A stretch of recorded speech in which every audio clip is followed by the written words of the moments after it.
Hello guys, welcome to Amit Things. In this video we will see how we can easily change the brightness on macOS Big Sur. So the Big Sur update released and you can easily install it. If you don't know how to install and you want to install it on your Mac, please refer the link in the description.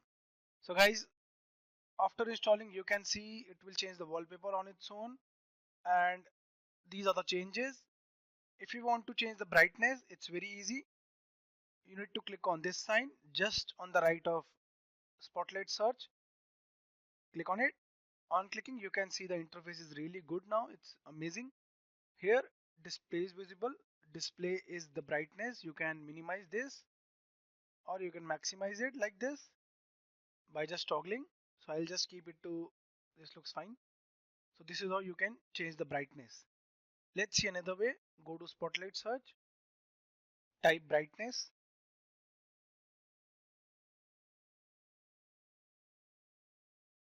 Here you can see, click on displays. On reaching displays you can see the brightness is visible. You can toggle it. We have set it to automatically adjust, but still you can toggle it. So guys, in this video we saw how we can easily change the brightness on the new macOS Big Sur update. If you like the video, do subscribe to our channel Amit Things.